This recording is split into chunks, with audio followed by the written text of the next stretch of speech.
आपण रत्नागिरी जिल्ह्यातल्या दुगवे गावातल्या लोटेश्वर मंदिराच्या इकडे आलेलो आहोत. आणि आपण लांबनं बघू शकतो की हे मंदिर स्वयंभू आहे आणि नदीच्या ह्या ओढ्याच्या पात्रामध्ये एका दगडावर ते पूर्ण बांधलं गेलेलं आहे. आणि आता ग्रामस्थांनी तिथे जाण्या येण्यासाठी इझी पडावं म्हणून पूल बांधले दोन्ही साईडला आणि असा खूप सुंदर परिसरही डेव्हलप केला आहे.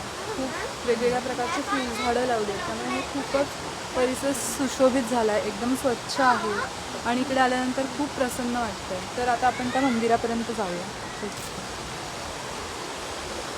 असा हा छोटासा पूल बांधला आहे त्या मंदिराच्या इथे जाण्यासाठी आणि इतकं सुंदर दगडी मंदिर बांधलं गेलं आहे. आणि ह्या मंदिराची वैशिष्ट्यपूर्ण बाब अशी आहे की हे स्वयंभू आहे आणि आपण आता मंदिराच्या गाभाऱ्यापर्यंत पोहोचू तेव्हा लक्षात येईल की ती पिंड आपोआपच तयार झालेली आहे तिथे.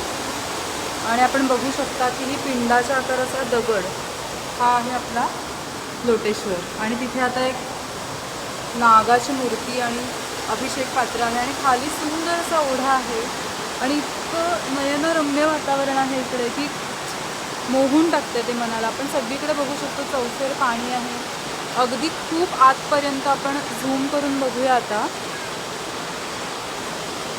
की कुठपासनं तो झरा ओढा वाहत येतोय.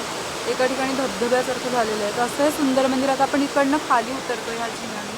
इथे पण त्यांनी एक हा परिसर आपण बघू शकतो आणि आता इथे खाली जिना आहे. तर ह्या जिन्यावरनं उतरत गेलं की आपल्याला त्या ओढ्यापर्यंत सहज पोचता येतं. आणि जनरली शंकराचं मंदिर हे पाण्याच्या ठिकाणी आणि असं जंगलाच्या एरियातच असतं. अतिशय सुंदर असं मंदिर आपल्याला इथे दिसतंय. आणि आता आपण खालून त्या मंदिराचा व्ह्यू घेणार आहोत, खालून ते कसं दिसतंय. तर बघूया आता.